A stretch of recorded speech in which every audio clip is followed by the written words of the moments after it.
São Paulo, 9 de junho de 2019.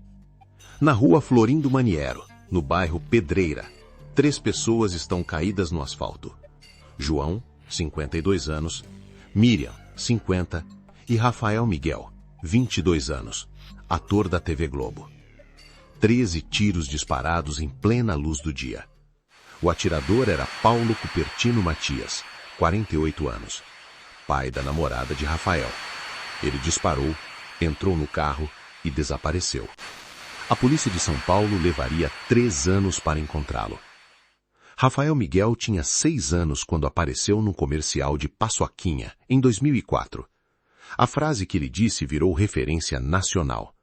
O rosto dele era reconhecido em todo o Brasil. Dos comerciais, Rafael foi direto para as novelas da Globo. Aos 22 anos, ele tinha contratos ativos e era cotado como um dos jovens atores mais promissores da emissora. Em 2017, Rafael começou a namorar Isabela Tipcherani, 18 anos. O relacionamento durou 2 anos. O pai de Isabela, Paulo Cupertino, nunca aceitou a relação. Paulo Cupertino era descrito por vizinhos e familiares como controlador e violento. Vanessa Tipcherani, mãe de Isabela, vivia sob ameaça constante. O histórico de violência doméstica era conhecido na família. No domingo de 9 de junho de 2019, João e Miriam Miguel foram até a casa de Paulo Cupertino. O objetivo era conversar sobre o namoro. Paulo abriu a porta com uma arma. 3 pessoas foram ao endereço para uma conversa. Nenhuma delas voltou para casa. A pergunta que ficou durante 3 anos: como um homem executou uma família inteira e sumiu sem deixar rastro? Paulo Cupertino e Vanessa Tiberani viveram juntos por mais de 20 anos. Nesse período, Vanessa registrou múltiplos boletins de ocorrência por violência doméstica. Vizinhos confirmaram à polícia que brigas físicas eram frequentes no apartamento da família. Cupertino controlava as finanças da família e determinava com quem Vanessa podia falar. Quando ela tentou se separar pela primeira vez em 2015, ele ameaçou matá-la. Ela voltou atrás. Isabela cresceu dentro dessa dinâmica. Ela e os irmãos sabiam que o pai era imprevisível. Quando começou a namorar Rafael Miguel em 2017, Cupertino reagiu com hostilidade imediata. Segundo relatos colhidos pela polícia, Cupertino chamou Rafael de oportunista. Afirmou que o ator estava com Isabela por interesse em dinheiro. Em pelo menos 2 ocasiões, disse que Rafael não ficaria vivo para se casar com sua filha. A família Miguel soube dessas ameaças. João e Miriam discutiram se deveriam ir à polícia. Optaram por tentar uma conversa direta com Cupertino antes de qualquer medida formal. No dia 9 de junho de 2019, Cupertino esperava a família Miguel.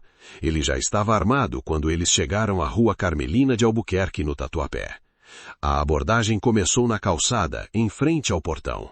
A perícia do Instituto Médico Legal identificou 13 disparos no total. João Miguel foi atingido primeiro, com 4 tiros. Miriam levou 5 disparos. Rafael recebeu 4 tiros. Isabela Tiberani estava presente e viu tudo. Cupertino voltou a arma para ela. Ela correu e conseguiu escapar pelos fundos do imóvel. Cupertino não disparou contra a própria filha.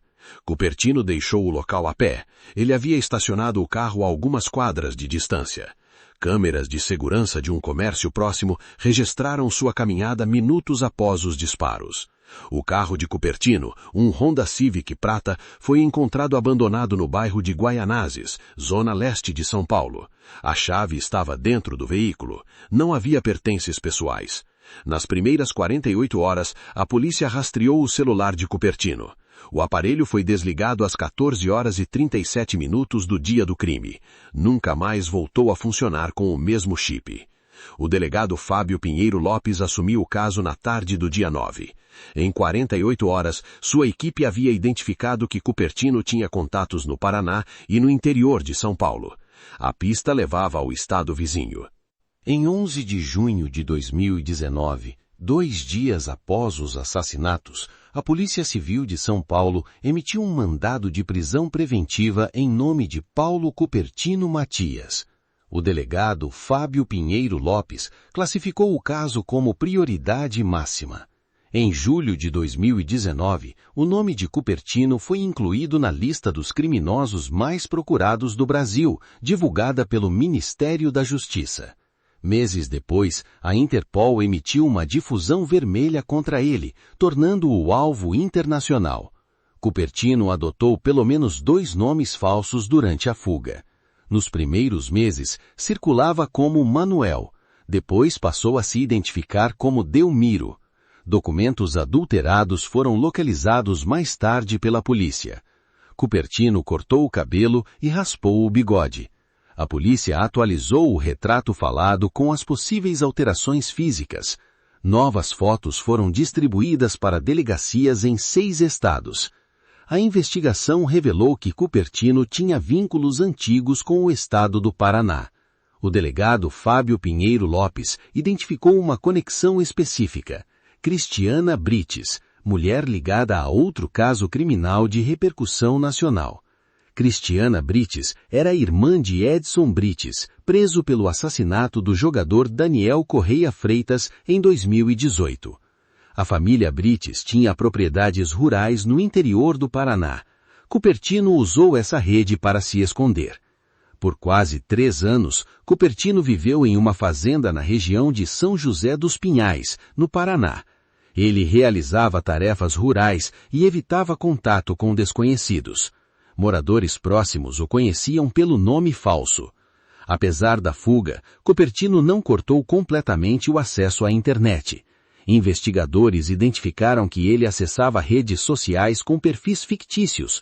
Usava essas contas para monitorar notícias sobre o próprio caso. A polícia rastreou padrões de acesso digital atribuídos ao fugitivo. Os sinais apontavam para o interior do Paraná. Em 2021, o delegado Fábio Pinheiro Lopes direcionou a investigação para aquela região. Durante a fuga, Cupertino manteve pelo menos um relacionamento afetivo. Uma mulher o conhecia como Delmiro e não sabia de sua identidade real. A polícia localizou essa mulher como parte das investigações em 2022. Em setembro de 2022, a Polícia Civil de São Paulo montou uma operação conjunta com agentes do Paraná. O alvo era uma propriedade rural na região metropolitana de Curitiba. Cupertino estava lá. Paulo Cupertino Matias foi preso em 29 de setembro de 2022, 3 anos e 112 dias após os assassinatos. Ele não reagiu. Foi conduzido algemado para uma viatura da Polícia Civil. Em 29 de setembro de 2022, uma denúncia anônima chegou à Polícia Civil de São Paulo. O informante indicou um bar no bairro de Interlagos, zona sul da capital. Paulo Cupertino Matias estava lá. Agentes da Polícia Civil cercaram o estabelecimento. Cupertino foi detido sem resistência. Ele usava um documento falso e havia mudado a aparência novamente. A fuga de 3 anos e 112 dias havia chegado ao fim. No interrogatório realizado na manhã seguinte, Cupertino respondeu às perguntas com calma. Não demonstrou arrependimento. Quando questionado sobre os 3 mortos, disse apenas que havia feito o que tinha de fazer. O julgamento de Paulo Cupertino Matias começou em março de 2024, no Tribunal do Júri de São Paulo. O processo reuniu centenas de páginas de depoimentos, laudos periciais e registros telefônicos. A acusação pediu a pena máxima. Isabela Tibcherani prestou depoimento no julgamento. Ela tinha 18 anos na época dos assassinatos. No tribunal, ela descreveu o comportamento do pai nos meses anteriores ao crime e confirmou as ameaças feitas contra Rafael. Era a filha testemunhando contra o próprio pai. O júri popular deliberou por horas. Ao final, Paulo Cupertino Matias foi condenado por 3 homicídios qualificados. A sentença somou 70 anos e 8 meses de reclusão em regime fechado. Era a pena mais alta possível para os crimes imputados. Cupertino foi transferido para o sistema penitenciário do estado de São Paulo. Ele tem 53 anos. Com a pena aplicada, não há perspectiva de regime aberto. Vanessa Tibcherani e Isabela reconstruíram suas vidas separadas do sobrenome e da presença do agressor. Rafael Miguel foi homenageado por colegas de elenco, pela Globo e por fãs em todo o Brasil. Seu papel em Chiquititas e em outras produções foi revisitado nas redes sociais após sua morte. Cada ano, no dia 9 de junho, publicações lembram seu nome. Rafael Miguel tinha 22 anos e toda uma carreira pela frente. Seus pais queriam apenas conhecer a família da namorada do filho. Foram executados por um homem que acreditava que o amor da filha lhe pertencia. Quantas Isabelas ainda vivem sob o terror de pais que confundem proteção com posse? Se este caso te impactou, deixa o seu like e compartilha este vídeo. Cada visualização ajuda a manter viva a memória de Rafael, João e Miriam. Se inscreva no canal para acompanhar os próximos casos. A verdade precisa ser contada.